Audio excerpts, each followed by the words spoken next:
कृष्ण गोविंद गोविंद जी गोपाल राधा कृष्ण गोविंद गोविंद कृष्ण गोविंद गोविंद। आखिर क्यों दुख मांग रहे हैं? पूरा जीवन दुख में निकल गया। अब देखो इसके पीछे लाभ छुपा है हुआ का। भवतो दर्शनम यत्स्याद पुनर्भव दर्शनम। जब जब दुख आया तब तब आपके दर्शन जरूर हुए। अब फिर दुख आएगा जीवन में तो फिर आपके दर्शन होंगे। भवतो दर्शनम यत्स्याद। भगवान ने कहा हुआ जीवन में पहली बार ऐसा मेरे साथ हुआ कि किसी ने कुछ मांगा हम उसको दे नहीं पाए। क्यों? क्योंकि भगवान के पास दुख नहीं है, सब कुछ है, दुख नहीं है। भगवान तो सुख के धाम है, सो सुख धाम। भगवान तो आनंद की प्रतिमूर्ति है। आनंद मूर्ति रचला परिणाम हीनो माया गुणा ननुगतो तथा विभाति। जो आनंद का सिंधु है, जो सुख का घर है, वहां दुख कैसे मिल सकता है? बुआ और कुछ मांग लो। तब बुआ ने कहा माधव कृष्ण त्वदीय पद पंकज पंकरांते अवैध में विसतो मानस राजहंसा। प्राणपयाण समय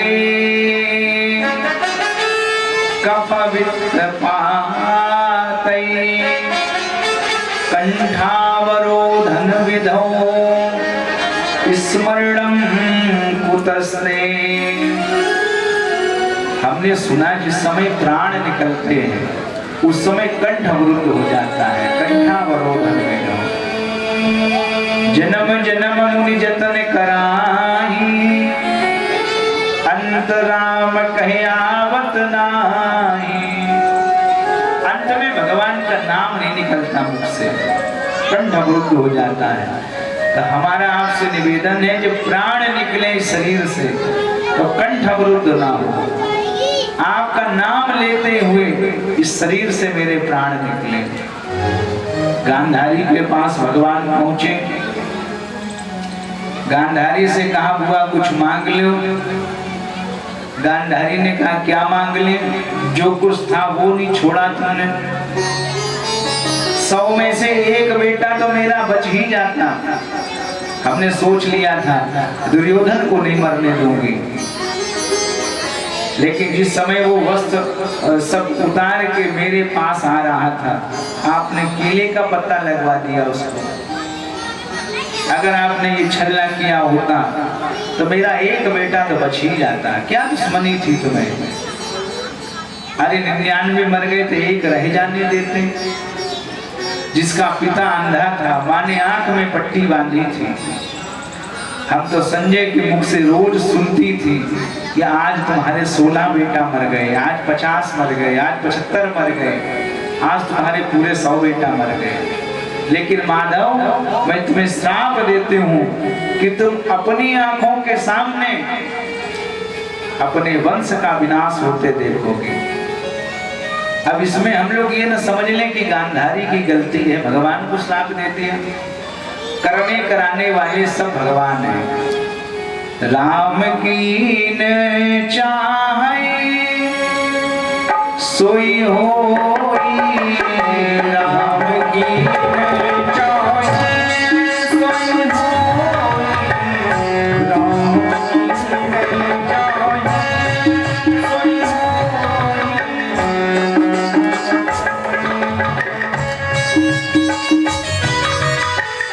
राम की न चाहे सोई होई, राम की न चाहे सोई होई।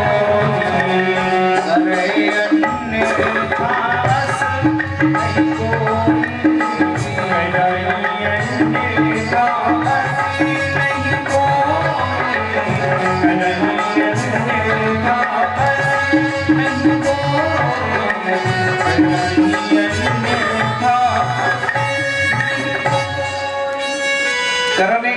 वाले सब भगवान हैं। जब एक बार भगवान दुर्योधन के पास गए संधि प्रस्ताव लेके, दुर्योधन हम पांडवों की ओर से संधि चाहते हैं, हमारी इच्छा नहीं है कि आपस में भाई भाई का खून बहाए, आधा राज्य दे दो। दुर्योधन ने कहा नहीं देंगे। तो 5 गांव मान लो तुम दान में दे रहे, दान में दे दीजिए।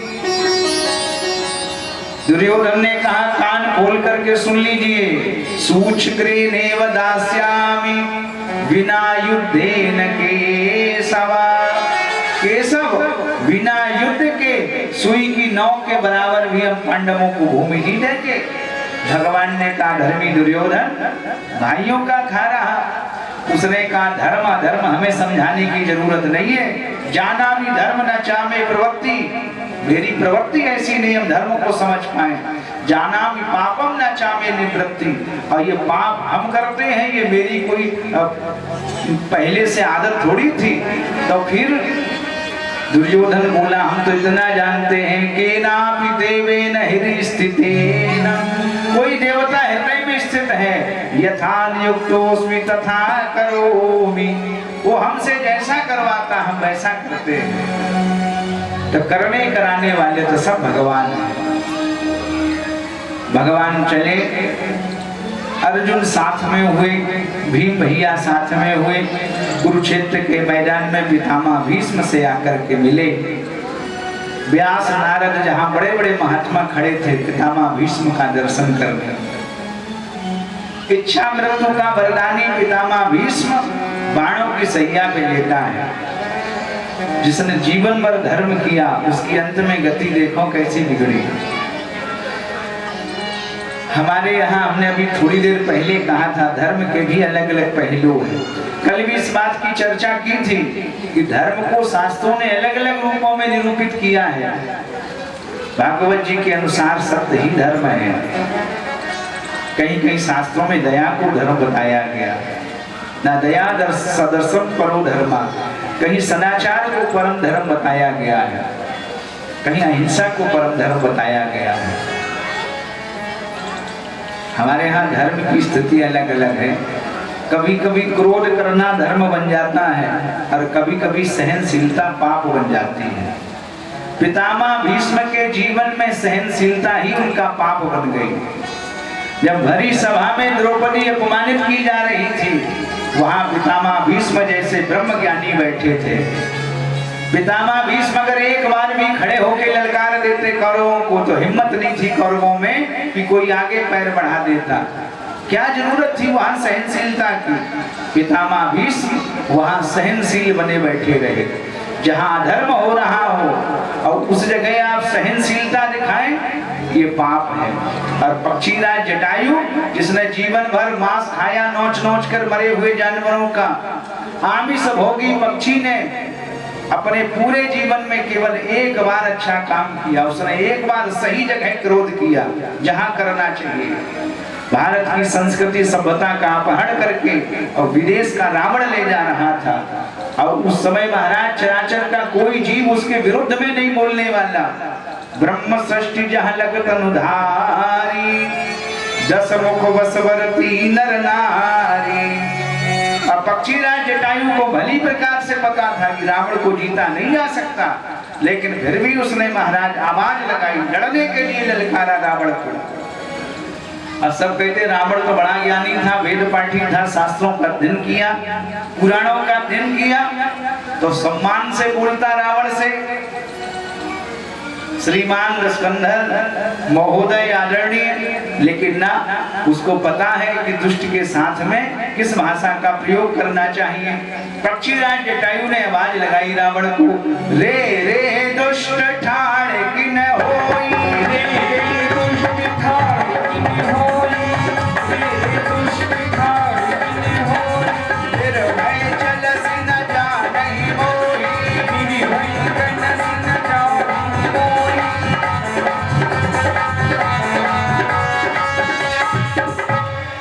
सही समय पे क्रोध किया और उसने रावण को ललकारा युद्ध के लिए। अब सब जानते हैं पक्षीराज जटायु के पर काट दिए रावण ने। भूमि पर गिर गया, लेकिन उसके जीवन का वही क्रोध उसके लिए पुण्य बन गया और पितामह भीष्म की सहनशीलता उनके लिए पाप बन गई। भगवान ने आकर के दर्शन दिया। पितामह भीष्म ने युद्ध की घटना का स्मरण किया भगवान के सामने। कौरवों ने कहा, पितामह भीष्म खाते हमारी हो बजाते पांडवों की, मेरे भाई रोज युद्ध में मर रहे, अब पांडु के 5 बेटों में से किसी का बाल बांका नहीं हुआ, अगर तुम्हें लड़ना है तो जाओ पांडवों की तरफ से लड़ाओ जाके। ये पक्षपात से युद्ध करना ठीक नहीं है।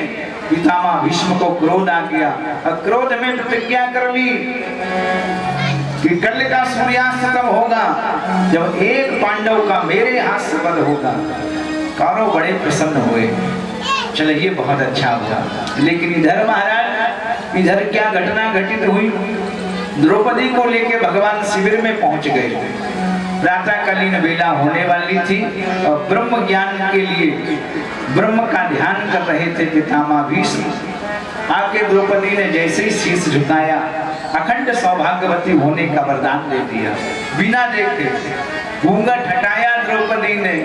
द्रौपदी बोली, बाबा क्या सत्य है वचन, एक पांडव को मारूंगा की ना है प्रण।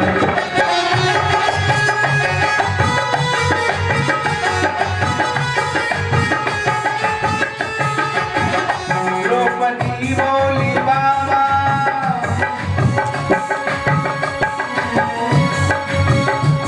क्या सत्य है वचन।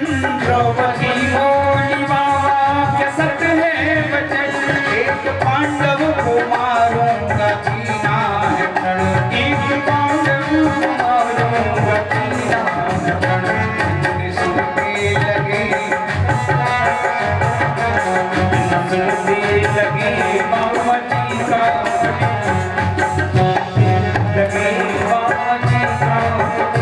रात में कैसे आई बोले यहाँ, रात में कैसे आई बोले यहाँ, रात में कैसे आई बोले यहाँ।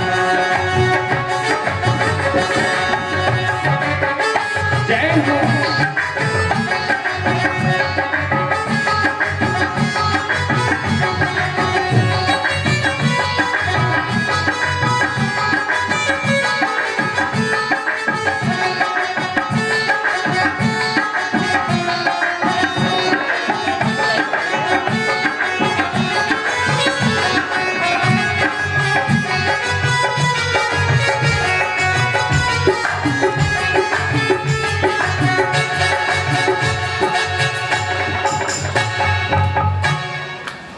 द्रौपदी ने कहा, बाबा आप प्रतिज्ञा कर चुके हैं, एक पांडव का वध होगा मेरे हाथ से।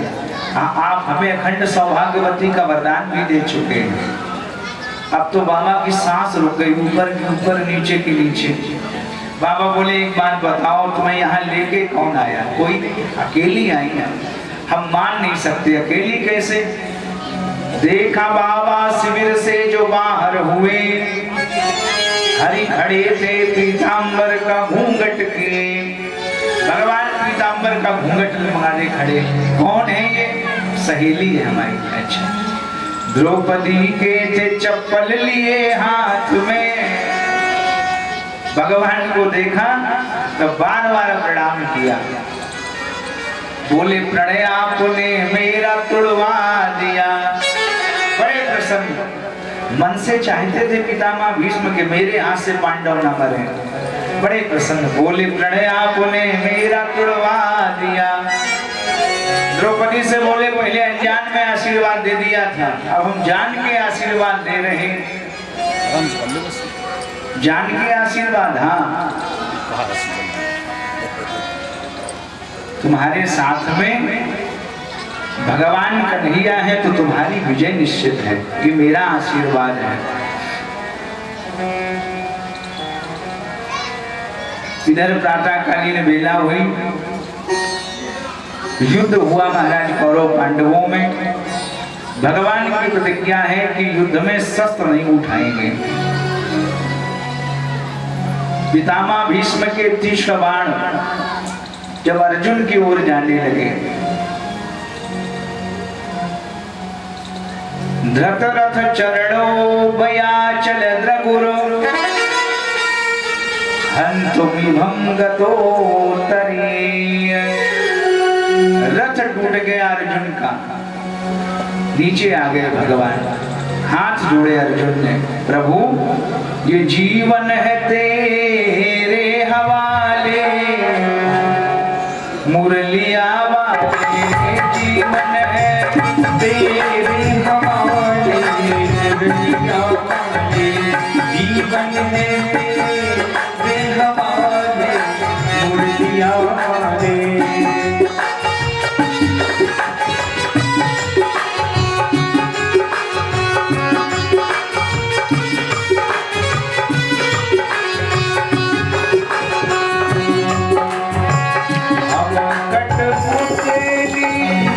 तेरे हाथ की हम कटपुतली, तेरे हाथ की हम कटपुतली, तेरे हाथ की हम कटपुतली, तेरे हाथ की। जैसे भी चाहे नचा ले, जैसे भी चाहे नचा ले, मुरलिया वाले जीवन है तेरे हवाले, मुरलिया वाले।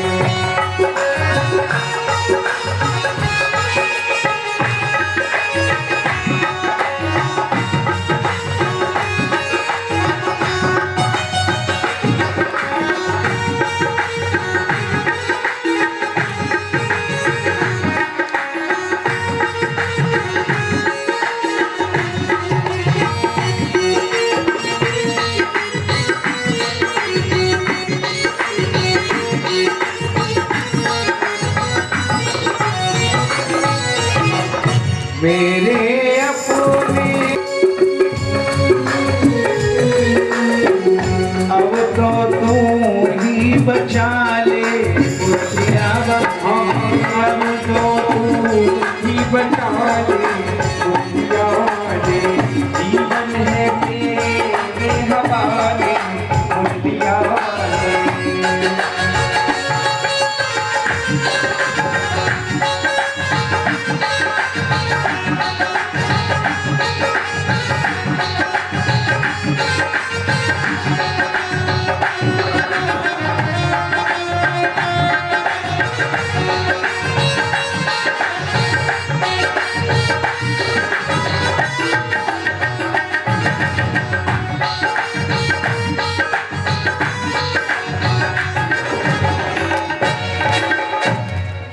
देखो बड़े प्रसन्नता की बात है, बड़े अच्छे अच्छे लोग आ रहे कथा में। को कुमार है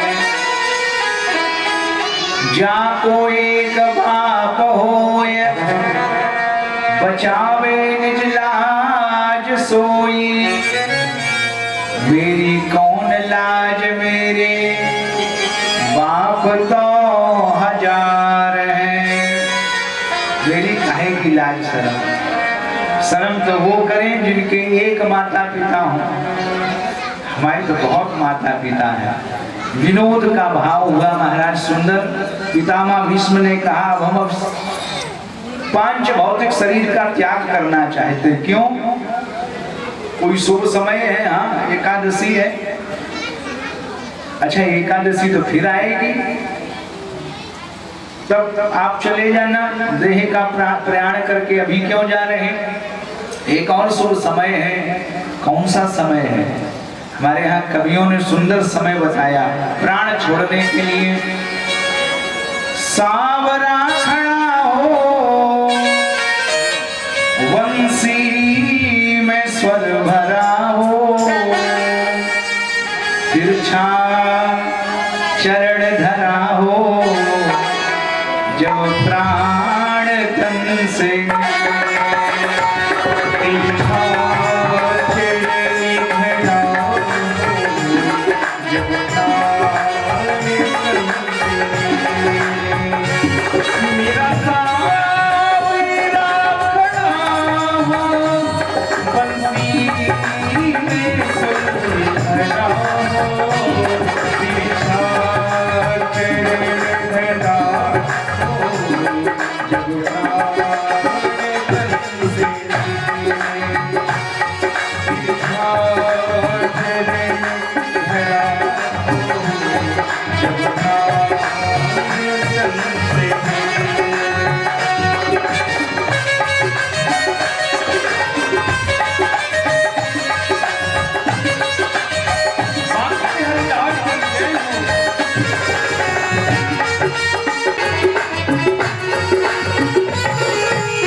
हमारे यहाँ देह त्यागने के लिए सबसे शुभ समय है भगवान सामने खड़े हो, और फिर इससे ज्यादा शुभ समय क्या होगा। कृष्ण एव भगवती मनोगवाग दृष्टि वृत्त भी। भगवान कृष्ण को दृष्टि वृत्ति से अपने में लीन करके पांच भौतिक शरीर का त्याग किया। पांडवों ने अंत्येष्टि संस्कार किया, भगवान द्वारिका पहुंचे। इधर पांडवों के यहाँ पौत्र का जन्म हुआ, तब ब्राह्मणों को बुलवा के जाति कर्म संस्कार कराया गया। ब्राह्मणों ने इस बालक का नाम विष्णु रात रखा। विष्णुनः रातः दत्ता सा विष्णु रातः, जो भगवान विष्णु के द्वारा रक्षित हो वो विष्णु रात। बालक सब ब्राह्मणों को ध्यान से देखे, फिर सोचे कि इनमें वो नहीं है जो गर्भ में आए थे हमें बचाने। फिर अपने पूर्वजों को देखा इसने, चारों तरफ टुकुर टुकुर देखता है। अब ब्राह्मणों ने एक नाम परीक्षित रखा इसका, परितः इच्छिता यासा परीक्षिता। एक नाम इसका परीक्षित होगा। भविष्य बताया, आपका पौत्र ब्राह्मण भक्त होगा, शरणागत वत्सल होगा, हरिश्चंद्र जैसा दानी होगा, सिंह जैसा पराक्रमी होगा, अर्जुन जैसा धनुधर होगा, कृष्ण भगवान का अनुयायी होगा। लेकिन क्या महाराज, तक्षकादात्मनो मृत्युम दुज पुत्रोपसर्जितात। तक्षक के काटने से इसकी मृत्यु होगी। धर्मराज युधिष्ठिर ने सुना, नेत्र सजल हो गए। तब तो महाराज मेरे वंश की कीर्ति ही धूमिल हो जाएगी। हमने सुना जो सांप के काटने से मरते हैं उनकी अधोगति हो जाती है। नहीं नहीं नहीं, अधोगति नहीं होगी। उपसुक्त मुक्तम पदम हरे, इनकी तो मुक्ति हो जाएगी। कैसे? संतों की शरण में जाने के बाद ये भगवत कथा का श्रवण पान करेंगे और मुक्त हो जाएंगे। विदुर जी तीर्थ यात्रा से लौट के आए, धृतराष्ट्र से मिले और कहा, भैया धृतराष्ट्र, पांडवों का कैसा राजकाज चल रहा? प्रशंसा के पुल बांध दिए पांडवों के। विदुर ने कहा, तुम आंखों के अंधे हो, तुम ऊपर से अंधे हो, भीतर से भी अंधे हो। ज्ञान विराग नयन उरेगारी, कुछ के ऊपर वाले खराब हो। एक बात समझ लीजिए, हमारे यहाँ सूरदास जी महाराज प्रवचन करने आते हैं, कल भी आए, आज भी आएंगे। हमारे यहाँ दृष्टि का महत्व नहीं है, हमारे यहाँ दृष्टिकोण का महत्व है। तुलसी बाबा ने रावण के 20 आंख देखते हुए लिखा, 20 लोचन अंध। घर में 20 बल्ब लगे हो, 20 फ्यूज हो, का फायदा? हमारे यहाँ दृष्टि का कोई महत्व नहीं, हमारे यहाँ तो दृष्टिकोण का महत्व है। भले ही ऊपर वाले खराब हों, लेकिन उनके अंदर वाले नेत्र बहुत अच्छे हैं, जो परमात्मा का निरंतर चिंतन करते हैं। ज्ञान विराग नयन विगारी। तो महाराज विदुर ने कहा कि तुम्हारे ऊपर वाले भी खराब हैं, अंदर वाले भी नेत्र खराब हैं। बड़ी सभा में द्रौपदी अपमानित की गई, तुमने एक बार भी नहीं कहा कि मेरे बेटे कुकृत्य कर रहे हैं। लाक्षागृह में आग लगाई गई, एक बार भी नहीं कहा कि पांडव न्यायवादी हैं और ये मेरे बेटे अन्याय कर रहे हैं।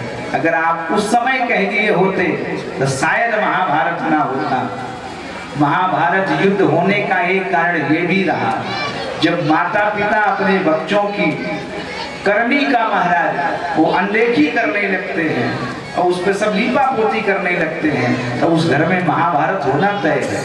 माता पिता को चाहिए न्याय की बात कहनी चाहिए, अंधे बन के न बैठे रहे। ये कथा हमें संदेश देती है, बेटा जो कर रहे सो ही ठीक।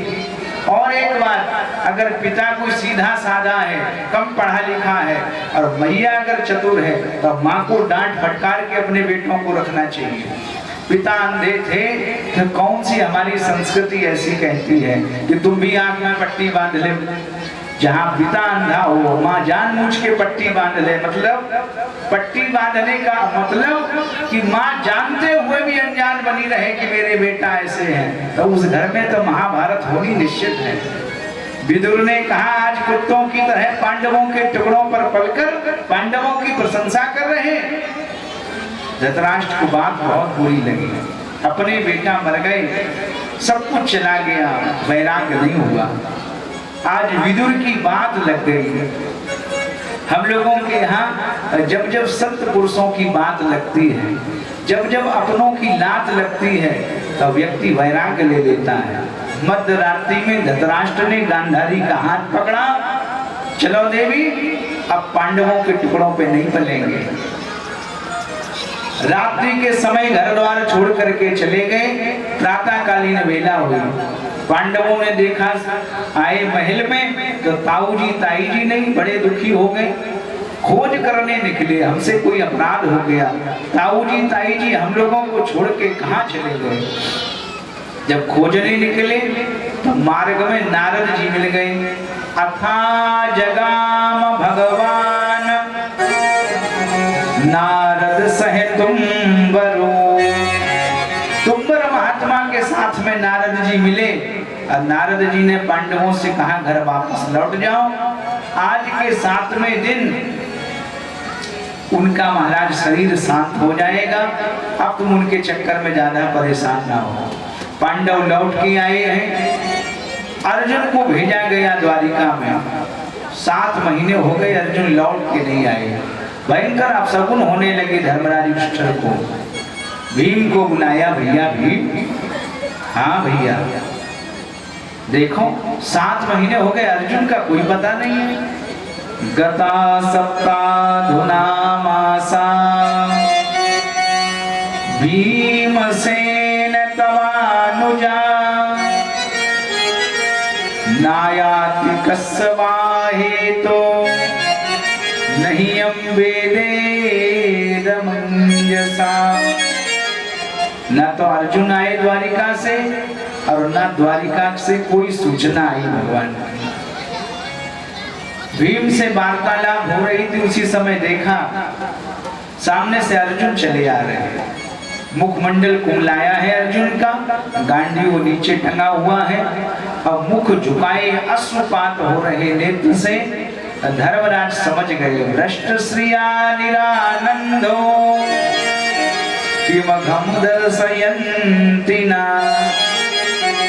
अर्जुन के द्वारा कुछ अनिष्ट हो गया है। आए दौड़ के, भैया किसी ब्राह्मण की रक्षा करने में विफल रहे। अर्जुन नहीं बोले, अच्छा अच्छा समझ गए, किसी शरणागत की रक्षा करने का तुमने संकल्प ले लिया होगा और पूरा नहीं कर पाए होंगे। अर्जुन फिर भी नहीं बोले। लेकिन जब यदुवंश की कुशलता का समाचार अर्जुन से पूछा तो झरझर आंसू गिरने लगे अर्जुन के। भगवान हम सबको छोड़कर इस धराधाम से चले गए।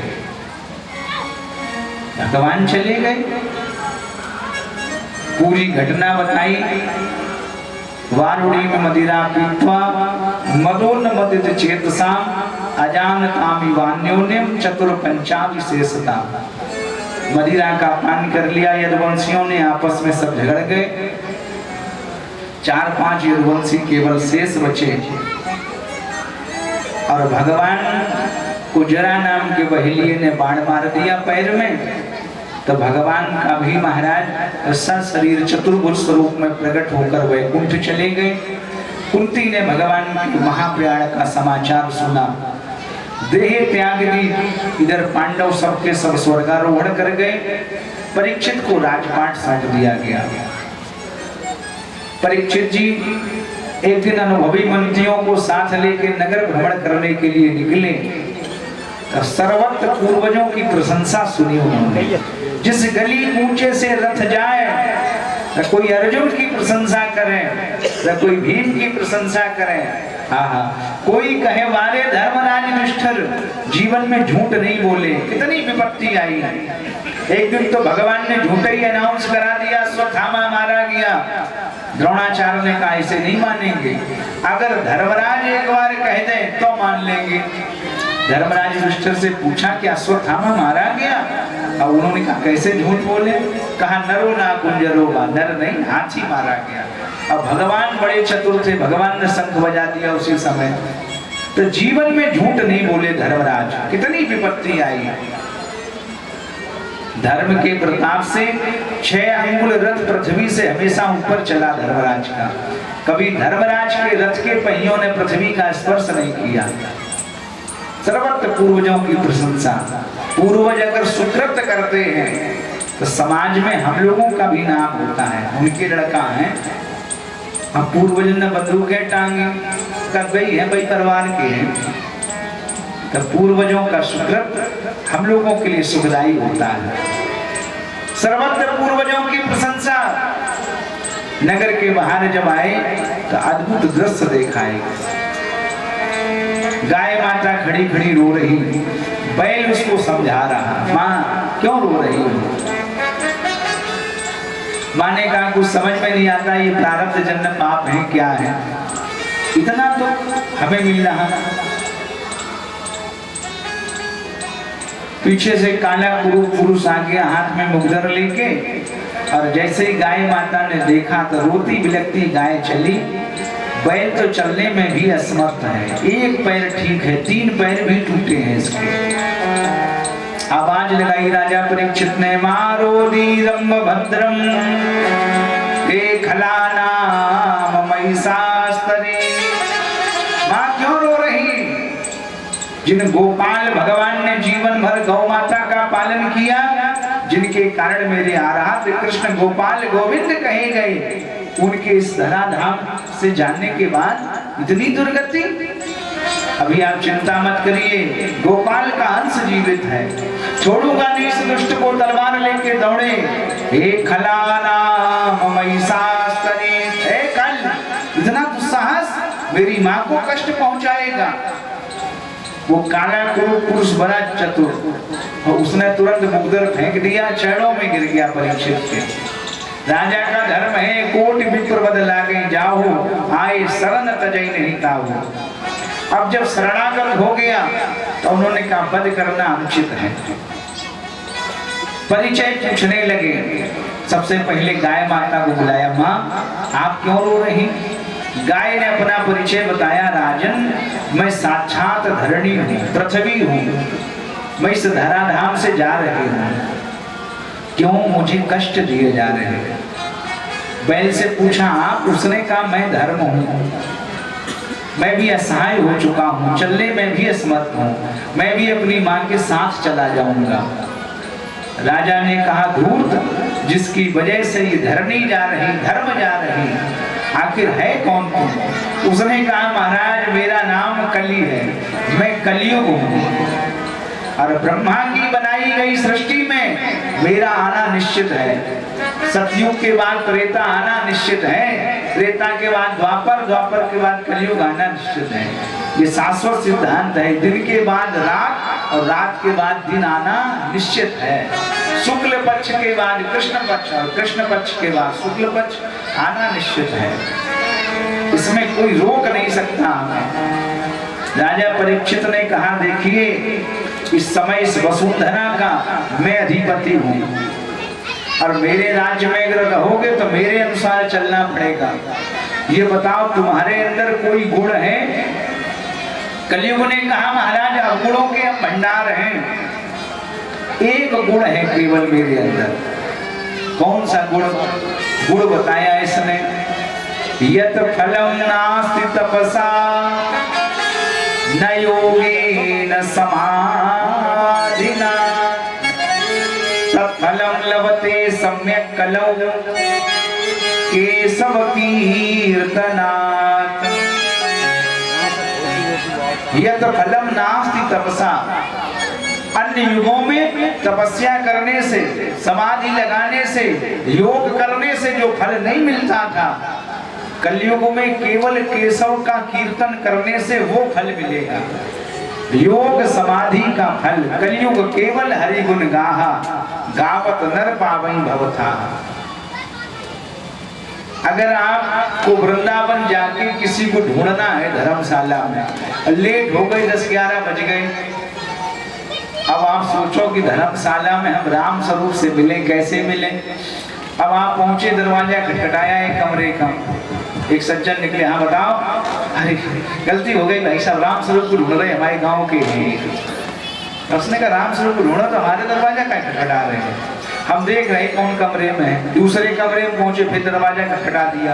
अब दूसरा निकला हमारे ताऊ में, 11 बजे जगा दिया। भाई साहब गलती हो गई, राम स्वरूप को ढूंढ रहे। तो राम स्वरूप को दरवाजा खटखटा के ढूंढने की क्या जरूरत है? हॉल में खड़े हो जाओ, आवाज लगाओ, भैया राम स्वरूप हम मलुआ मंदिर से आए हैं फलाने से।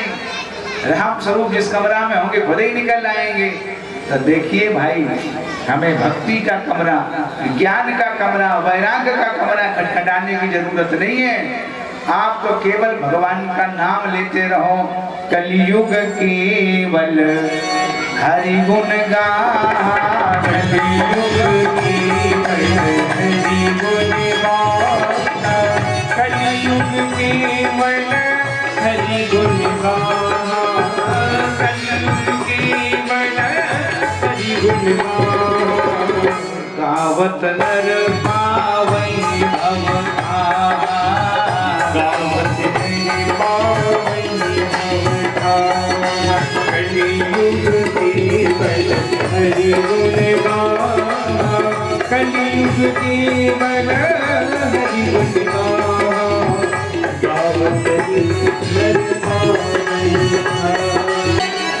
कलयुग में केवल भगवान का नाम लेते रहो। कलयुग जोग न यज्ञ न ज्ञान, एक आधार राम गुण गाना। केवल भगवान का नाम लेते रहिए। राजा परीक्षित ने कहा हम जैसा आपसे कहेंगे आप वहीं रहेंगे। ठीक है, कह दीजिए। तो 4 स्थान दे दिए रहने के लिए। द्यूतम पानम स्त्रिया सूना, यत्रा धर्मस्य चतुर्विधा। 4 स्थान कौन कौन से? द्यूतम पानम स्त्रिया सूना, यत्रा धर्मस्य चतुर्विधा। द्यूतम माने जहां जुआ खेला जाता हो, जहां पंजा नीचे छक्का ऊपर, वहां तुम रहिए। द्यूतम पानम, पानम जहां ड्रिंकिंग होती हो, जहां लोग पीते हो, आप वहां रहिए। द्यूतम पानम स्त्रिया सूना,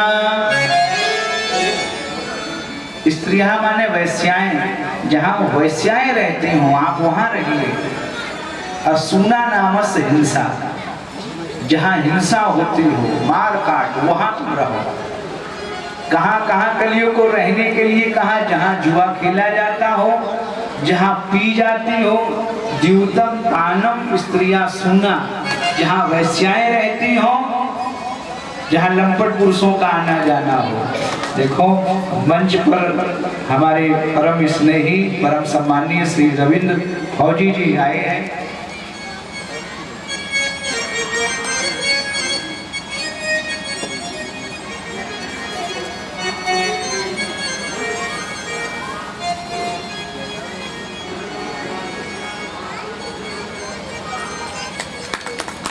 बोलिए भक्तवत्सल भगवान की। लेट आए आप। अच्छा, एक हमने देखी इस कथा में, हमें एक अनुभव हुआ कि गृहस्थ जीवन भी कितना अनिवार्य है। अभी तक जितनी कथाएं हमने कही, उन कथाओं में माताओं की भीड़ होती है।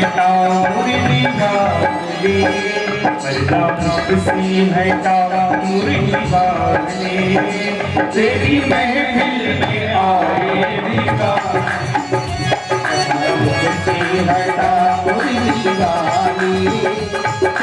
महफिल में आए तेरी महफिल में आए दीवाने, तेरी महफिल में आए तेरी महफिल में आए दीवाने पर्दा मुख से हटा मुरली वाले पर्दा मुख से हटा मुरली वाले तेरी महफिल में आए दीवाने पर्दा मुख से हटा मुरली वाले तेरी महफिल में आए दीवाने तूने मुखड़ा जो इसमें छिपाया, तूने मुखड़ा जो इसमें छुपाया तूने मुखड़ा जो इसमें छिपाया, तूने मुखड़ा जो इसमें छिपाया तेरी महफिल में आए दीवाने जया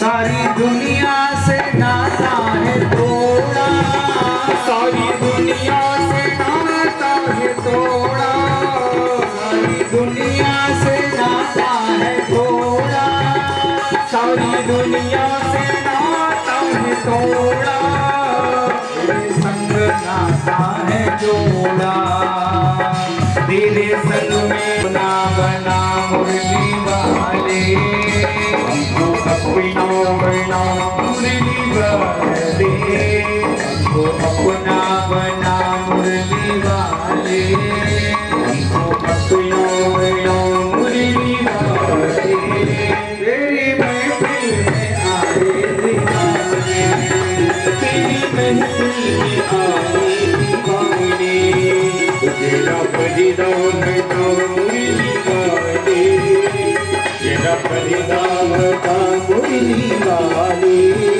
तेरी महफिल में आए दीवाने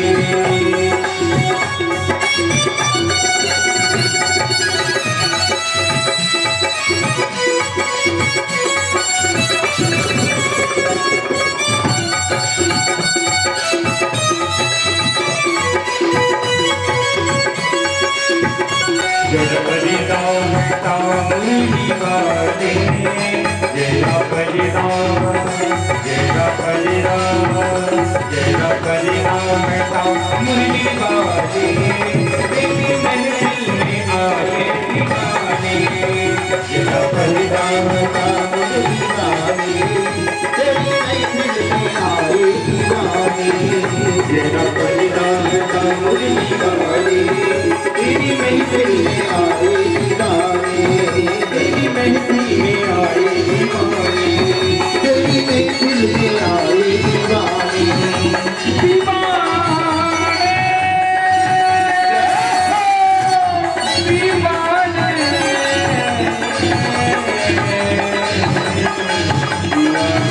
चरण मृगयाम बने। एक बार धनुष बाण उठा लिए राजा परीक्षित ने और मृगया के लिए वन में गए।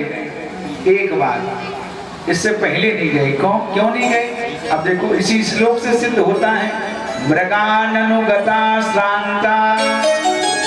पहले गए होते तब पता होता कि मृग इस घाट पे जल पीते हैं, मृग इन झाड़ियों में छुपते हैं। मृग नहीं मिला, खूब ढूंढा, क्योंकि पता ही नहीं, पहली बार गए धनुष बाण लेके मृगया के लिए। मृगानुगता श्रांता क्षुदितस्य त्रसितो भ्रसम।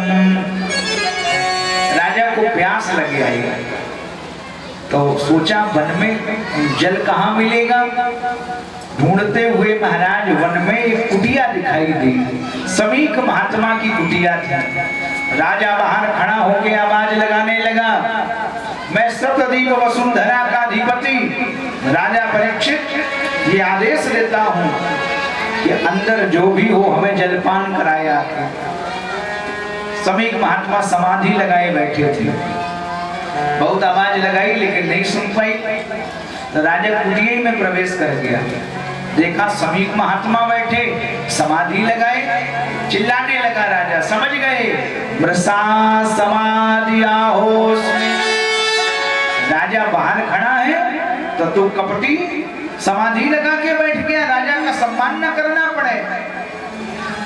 एक बात समझ लीजिए, महात्मा को पहचानने में अगर भूल कर दी तो परिणाम बहुत बड़ा घातक है। हमारी भागवत जी में असली महात्मा को नकली समझ लिया राजा परीक्षित ने, तो श्राप लगा 7वें दिन तक्षक के काटने से मृत्यु होगी। दोनों ही महाराज प्रारूप हैं। और रामचरितमानस में राजा प्रताप भानु ने नकली महात्मा को असली समझ लिया, तो श्राप लग गया पूरे वंश को, जाओ पूरे वंश के साथ में राक्षस हो जाओ, कोई निशाचर जाए नृप मूल सहित परिवार, पूरे परिवार के साथ राक्षस हो जाओ तुम। तो देखिए भाई, संत को पहचानने में गड़बड़ी हो गई तो परिणाम बड़ा घातक होता है। राजा चिल्लाने लगा, हम समझ गए तुम बगुला भगत हो। अच्छा, अपने यहाँ एक कहावत है, लोग कहते वो बड़े बगुला भगत है। एक बार बगुला भगत बन गया, सरोवर में एक पैर ऐसे नीचे किया, एक ऊपर टांगे, आंख बंद करके खड़ा हो गया। तो मछलियों ने आपस में कहा कि आज तो बगुला जो है पता नहीं भक्त बन गया क्या, आंख बंद करके भगवान की तपस्या कर रहा है। मछली आई, मछलियों ने पूछा कि बगुला भगत, हाँ तुम भगवान की पूजा पाठ कर रहे? हाँ। तो ऐसा दिव्य ज्ञान तुम्हें कहाँ से मिल गया? बगुला बोला कि हमने गुरु बना लिए। अच्छा, तो गुरु बना लिए, गुरु मंत्र का जाप करते हैं एक पैर से। तो मछली बोली कि हमें भी गुरु बनाना है, हम भी भक्ति करेंगे, पानी में पड़े पड़े क्या पूरा जीवन ऐसे चला जाए। बगुला बोला, एक बात कहें आप सबसे, बुरा न मानो तो आप लोग जल के अलावा तो कहीं रह नहीं सकती, घासों तो नहीं रह सकती। अब बाहर गुरु अगर ढूंढने जाओगी तो तुम तो ढूंढने ही में मर जाओगी बिना जल के। एक काम करो, हम तो जल में ही रहने वाले हैं, सुबह शाम मिलते जुलते रहेंगे, हम तो भगत हो ही चुके मान लो, तो हम ही गुरु बना लो तुम। हम मछली बोली, बात सही है, गुरु जी के सुबह शाम दर्शन होंगे, यहाँ एक पैर से गुरु जी तपस्या करेंगे, तो हम लोग आराम से पैर छुए, गुरु जी सत्संग होगा। तो गुरुजी क्या करें, कौन कौन से कपड़ा, नारियल, गोला क्या चाहिए? गुरुजी बोले कुछ नहीं चाहिए, बस भाव होना चाहिए। तो भाव तो है हमारा। तो सब लोग आंख बंद करके लाइन बना लो। सबने लाइन बना ली आंख बंद करके, एक एक करके बुलाएं गुरुजी। जो मछली जाए, सुबह तो बगुला तो गटक, दूसरी आओ, दूसरी आओ, दूसरी आए जैसे गटक, तीसरी गटक, पीछे वाली 2-4 मछली बची। उन्होंने देखा पूरी लाइन साफ। हम बोले गुरुजी, हाँ बताइए, वो सब आगे वाली मछली कहाँ गई? गुरुजी बोले सब पार हो गई। पार हो गई? कैसे पार हो गई? गुरुजी बोले देखो, पहले तो कोई गुरु बनाता नहीं है, और जब गुरु कोई बना लेता है तो जन्म मरण के बंधन से मुक्त हो जाता, पार हो जाता है। पुनरपि जननम पुनरपि मरणम पुनरपि जननी जठरे शयनम। बात बिल्कुल ठीक है इसकी। पहले तो कोई जल्दी गुरु बनाता नहीं है, और जब बना लेता है तो गुरुदेव के द्वारा दिया गया मंत्र जब वो जाप करने लगे तो जन्म बंधन के, जन्म और मरण के इस बंधन से वो मुक्त हो जाता है। राजा चिल्लाया, हम समझ गए तुम बगुला भगत हो। कुटिया के बाहर आया, मरा हुआ सर्प पड़ा है, धनुष कोटी से उठाया, ले गया और गले में डाल दिया। कुछ बालकों ने देखा खेलते हुए, तो समीक महात्मा के बेटा है श्रृंगी, कौशिकी नदी में स्नान कर रहे थे। दौड़े दौड़े गए बालक, सुनो सुनो श्रृंगी जी, हाँ आपके पिता का समाधि अवस्था में राजा परीक्षित ने बहुत अपमान किया है, घोर अपमान, बहुत भला बुरा कहा, और उसको उसके बाद भी तृप्ति नहीं हुई तो मरा हुआ सर्प डाल दिया उसने। जैसे सुना महाराज, ब्राह्मण का पूरा शरीर कांपने लगा। आ गया जोश तन कांप उठा, तब तेज क्रोध के साथ उठा, तब तेज क्रोध के साथ उठा, ब्रह्मत्व उठा, अपनत्व उठा, साथ ही सांप को हाथ उठा।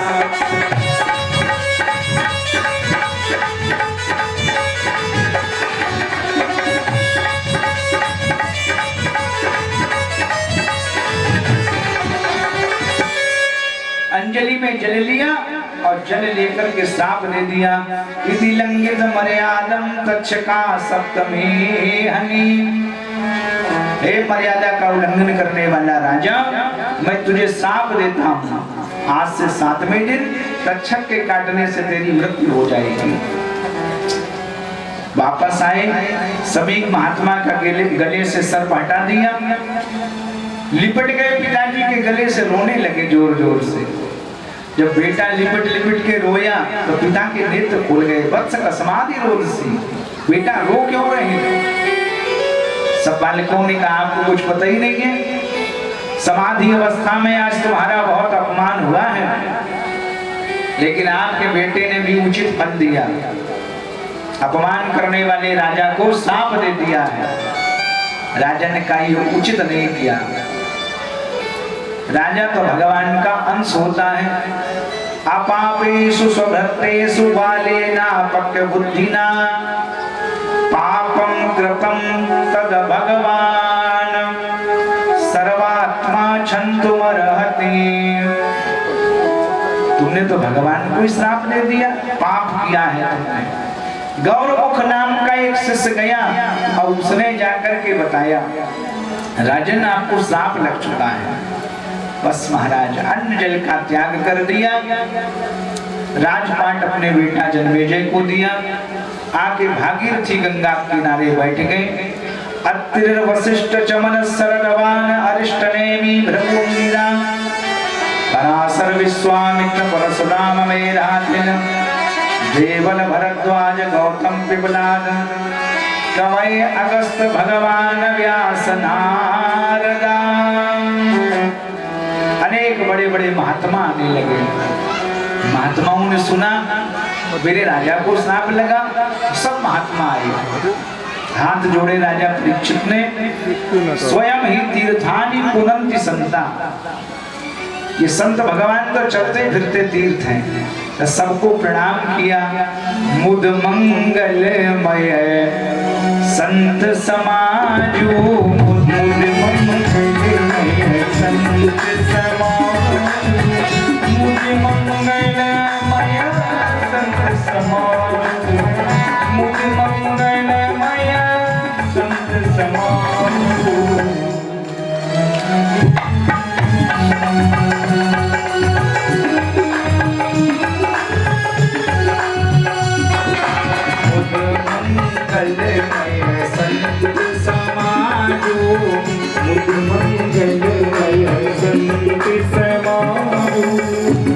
मंगलमय संत समाजो, मंगलमय संत समाजो। जो जग जंगम तीरथ राजो, जो जग जंगम तीरथ राजो। मंगलमय संत समाजो, मुझे मंगलमय संत समाजो। जो जग जंगम तीरथ राजो, जो जग जंगम तीरथ राजो।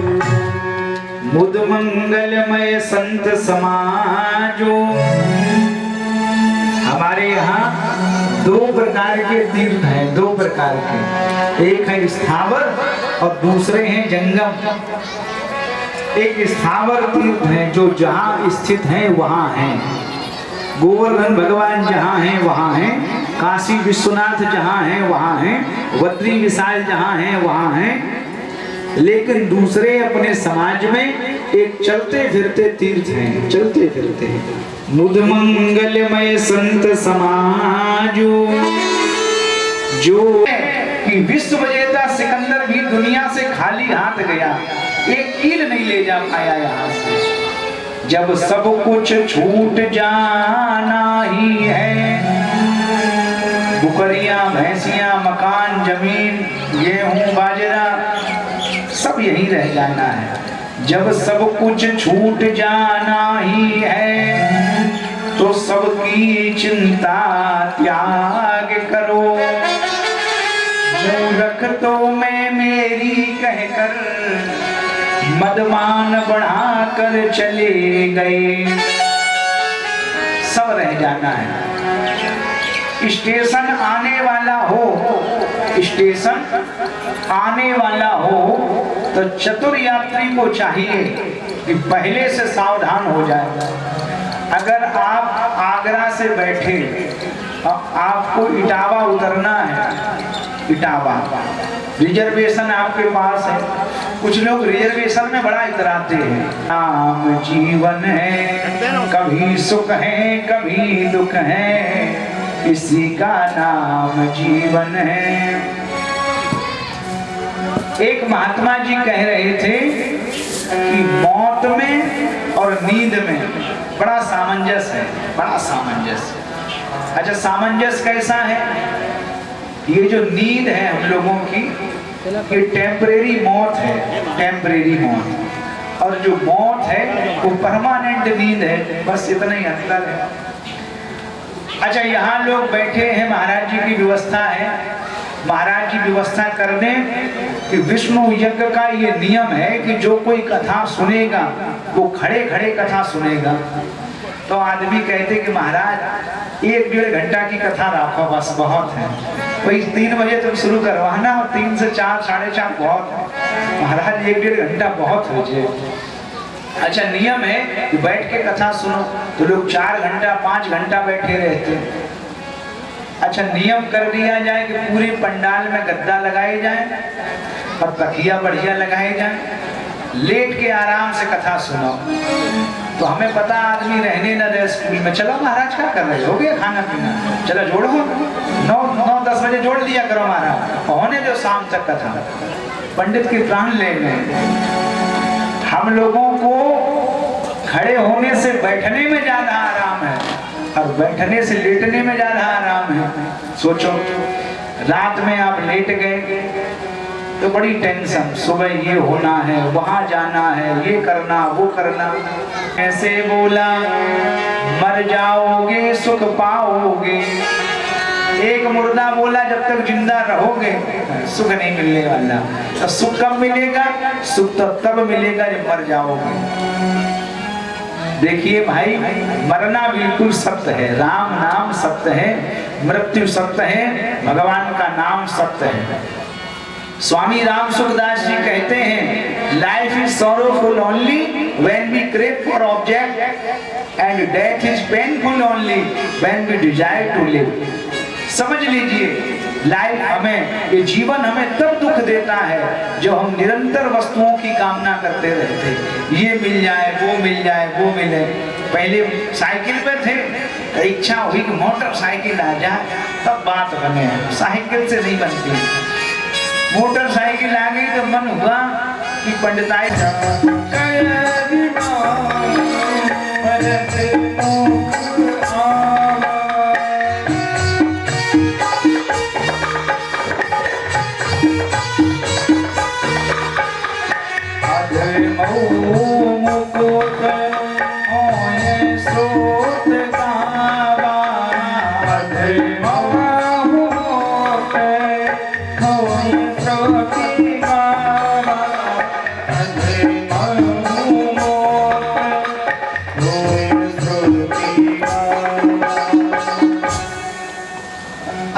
समय में भी मुक्ति का उपाय है। जाकर नाम मरत मुख आवा, अधमो मुकुत होए सुत गावा।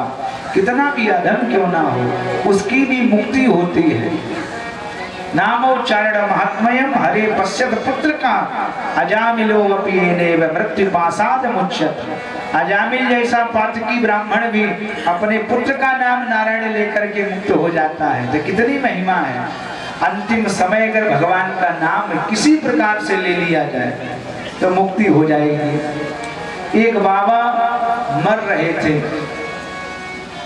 नाती बोले कि बाबा राम राम कहो, डुगरा न कहे राम राम। लड़का नाती बोले मर तो रही, जैसे ज्यादा मरे का। पुराने समय की बात, पहले हल चलते थे बैल वाले। लड़का बोले ऐसो करो, नातिन से लला हाँ तो भारा हर भाई लिया उनकी छाती पे धरो, मर तो रही है और 10 मिनट बाद मरे से पहले मर जाए तो कम से कम जाता वो कहे कि हर हटाओ। हर शंकर भगवान का नाम है, तो शिव जी का ही नाम निकले लिया। नहाती गए थे, भारा हर ले आए, छाती पे धरो। अब तो बोले डोकर बोले लला काहे जीते जी मारे डारत, धरती भारा काहे छाती पे धरे, धरती हर ले गई समझ। तो बड़ा यत्न करो, अंत में भगवान का नाम निकलना बड़ा मुश्किल है। अब देखो डॉक्टर भी अपने यहाँ 2 प्रकार के हैं। बोलिए संत भगवान की। परम पूज्य गुरुदेव का आगमन हो रहा है, व्यासपीठ से सादर प्रणाम। तो महाराज अपने यहाँ 2 प्रकार के डॉक्टर हैं। एक तो झोला छाप है, झोला छाप डॉक्टर के पास कोई पहुंच जाए, हाँ डॉक्टर ने कहा बताओ समस्या क्या है। उसने कहा डॉक्टर समस्या क्या, हमारे यहाँ छाला। अच्छा तो हमने कुछ खा पाए ना पी पाए, आज 15 दिन हो गए। हाँ हम बता रहे कि लगभग वही है दिसंबर की बात, 25 दिसंबर से छाला है। झोला छाप डॉक्टर ने देखा, देखे मुँह तो खोला, ओहो अरे राम राम राम। तुम करो यार, दुनियादारी है। जिनका सिद्धांत है खाओ पियो मजा करो, वो सब सूकर के जैसे। सवीडा बराह उष्ट खरई। समाज में कुछ लोग ऊंट जैसे हैं। ऊंट जैसे कौन? थोड़ी सी पद प्रतिष्ठा मिल गई तो चाल बदल गई। गर्भेड़ तुंग सिरा, सिर उठा के चलने लगे। आप देख लीजिए, 1000 आदमी खड़े हो, किसी को बताने की जरूरत नहीं है, प्रधान जी है, ये विधायक जी है, ये मंत्री जी है। चाल बता रही कि हम विधायक हैं, चलने का ढंग बता रहा है ये मंत्री है। गर्भेड़ तुंग सिरा, अभिमान आ जाता पद मिलने के बाद में। ऐसे लोगों को देख के ऊंट खुश होते हैं। भगवान 2 पैर और दे देता तो हमारी ऊंट वाली बिरादरी बढ़ती। अब कुछ हैं खर जैसे, गधा जैसे। गधा पे एक बार शोध किया गया, देखा गर्मी के दिन आए तो गधा खूब मोटा हो जाए, खूब, और बरसात आए तो गधा कमजोर हो जाए। लोगों ने कहा बरसात में खूब खाता पीता है, कमजोर कैसे हो जाता? तो उस पर शोध किया गया गधे पे।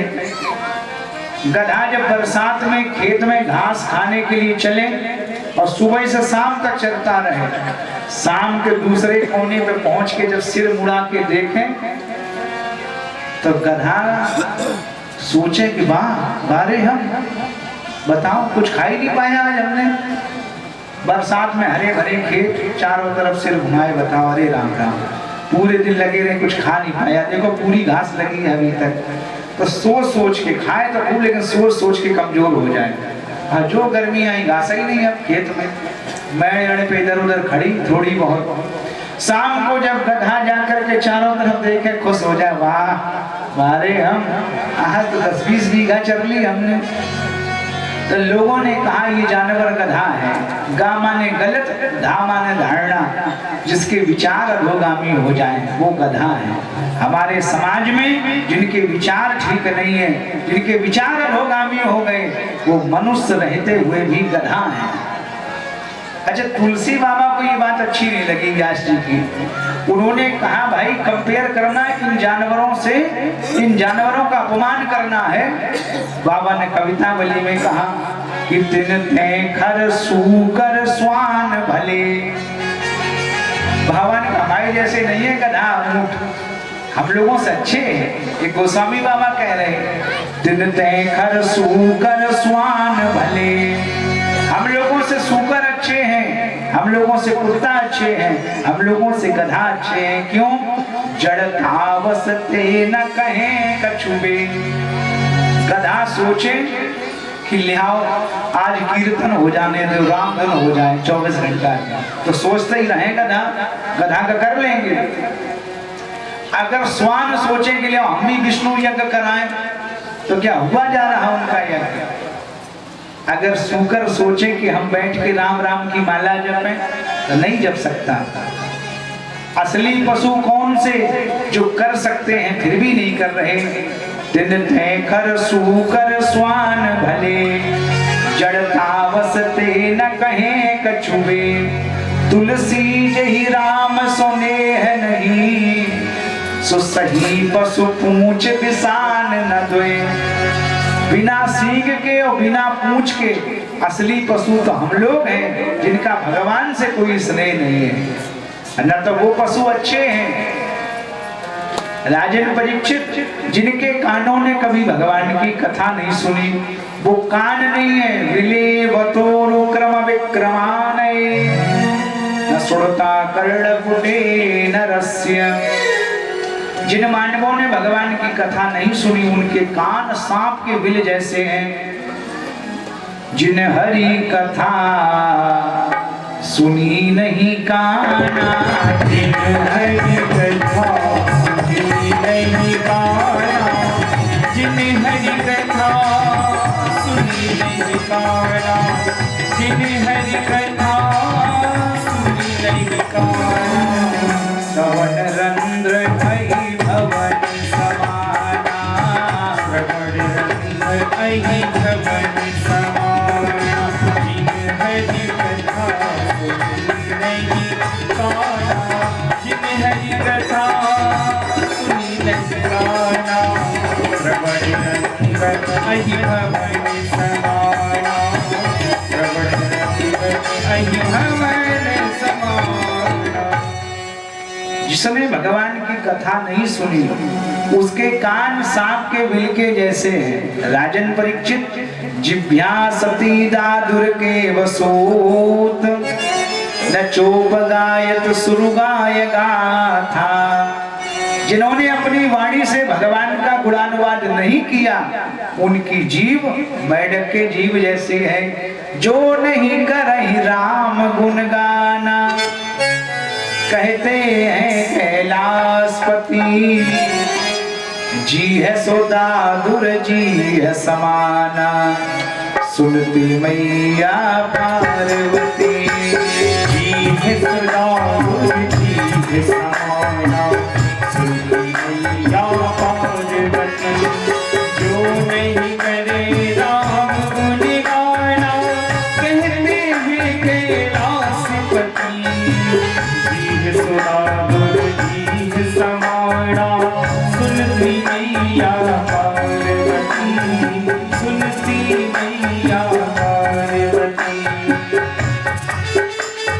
जो नहीं करे राम गुण गाना, जो नहीं करे राम गुण गाना, कहते हैं कैलाशपति जी है सोदा दुर जी है समाना।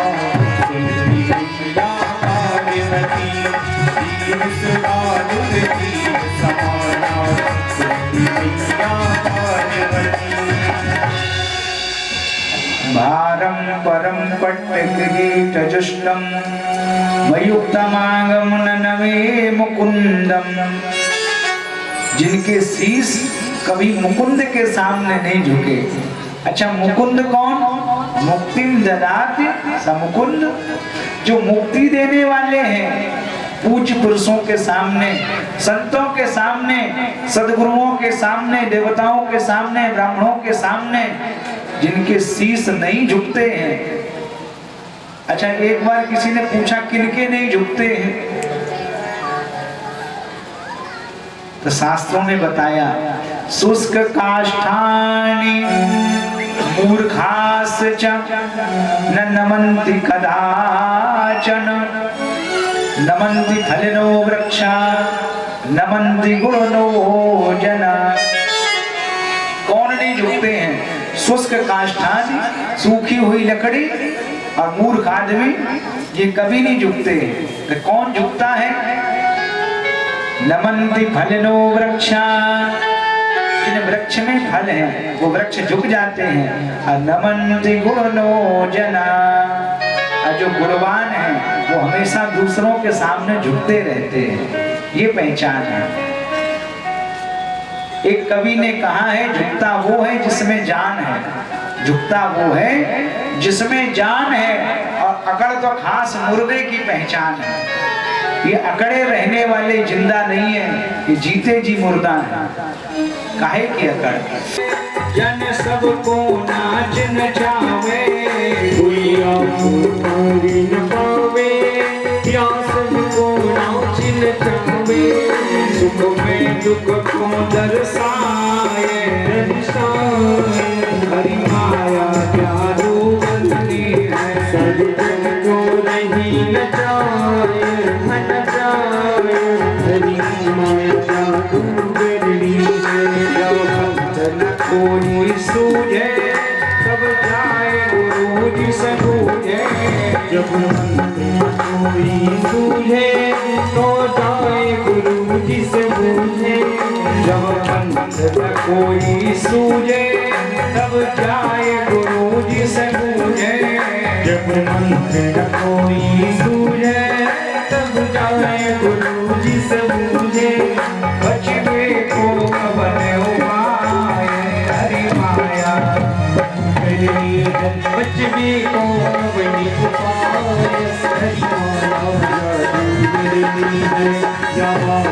जादूगरी है, या माया जादूगरी है, या माया जादूगरी है, या माया जादूगरी है, सारी जग को नहीं नचाए, हरि माया जादूगरी है, सारी जग को नहीं नचाए, हरि माया जादूगरी है।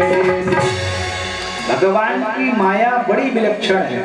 अब आप लोग ध्यान दीजिए, अतिशय देव प्रबल तव माया, ये माया बड़ी प्रबल है। अगर हमें इससे अलग होना है तो एक उपाय है, अतिशय डोले, जो राम नाम नित्य बोले, सोया सो डोले, दई गुरु वर गए बताए, हरि माया दई गुरु वर गए बताए, हरि माया या माया जादूगरी है, या माया जादूगरी है, या माया जादूगरी है, या माया जादूगरी है, सारी जग को नहीं नचाए, नचाए, हरि माया जादूगरी है, सारी जग को नहीं नचाए, नचाए, हरि माया जादूगरी है। भगवान की माया से बचने का उपाय हम लोग याद करते रहे भगवान की, तो दया हो जाएगी, और दया होते ही माया से अलग हो जाएंगे। भगवान नारायण की नाभि से कमल, कमल से ब्रह्मा प्रकट हुए, और ब्रह्मा ने चारों तरफ जब जल देखा तो भगवान का तप किया। भगवान नारायण ने प्रकट होकर के 4 श्लोक सुनाए ब्रह्मा को।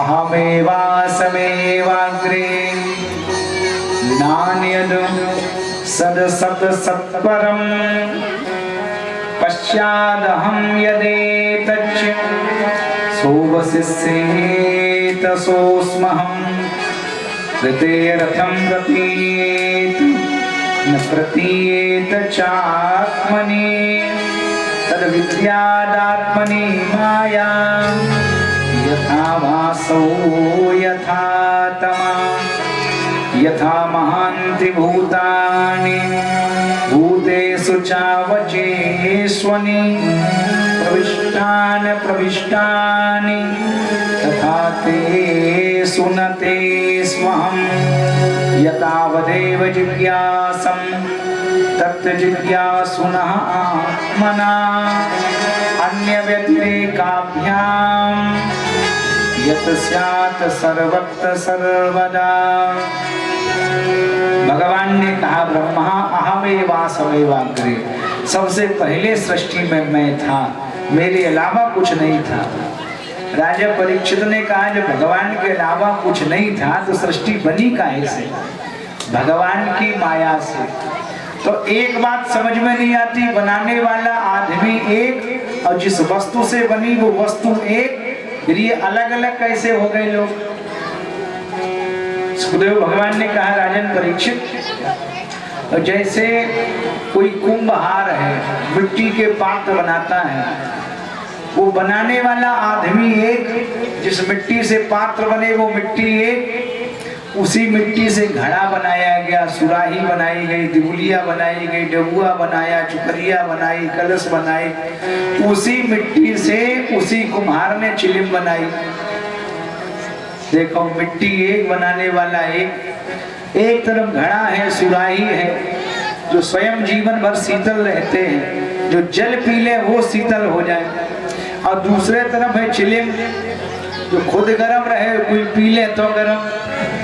हमारे यहाँ भी कुछ तो महाराज घड़े के समान हो गए, जो अपनी वाणी से दूसरों को शीतलता देते हैं, खुद भी शीतल रहते हैं, और कुछ चिलिम जैसे हो गए, खुद गर्म रहे, बोल दें किसी से तो आदमी भी गर्म हो जाए उनकी बात सुन के, ऐसे। अच्छा ये अलग अलग बने कैसे? और बोले ये तो सब कर्मों के अनुसार बनाए गए। एक झोली में फूल भरे हैं, एक झोली में कांटे, तेरे बस का कुछ भी नहीं है, ये तो बांटने वाला बांटे। अरे कोई कारण होगा, अरे कोई कारण होगा, अरे कोई कारण होगा, अरे कोई कारण होगा।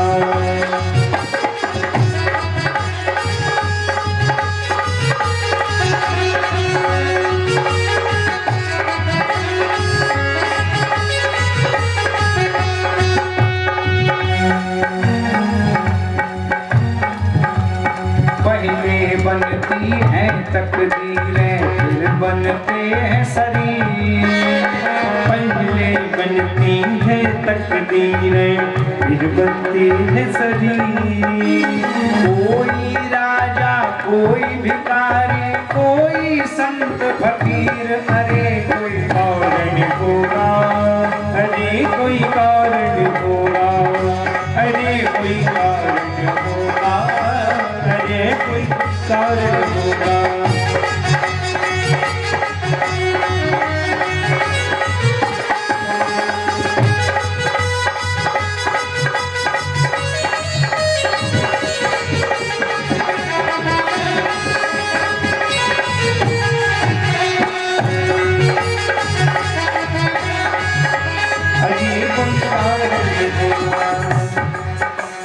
मंदिर मस्जिद में भी जाकर कभी मिले ना ज्ञान। मंदिर मस्जिद में भी जाकर कभी मिले ना ज्ञान। मंदिर मस्जिद में भी जाकर कभी मिले ना ज्ञान। मंदिर मस्जिद में भी जाकर कभी मिले ना ज्ञान। कभी मिले मिट्टी में सोना, पत्थर में भगवान, अरे कोई कारण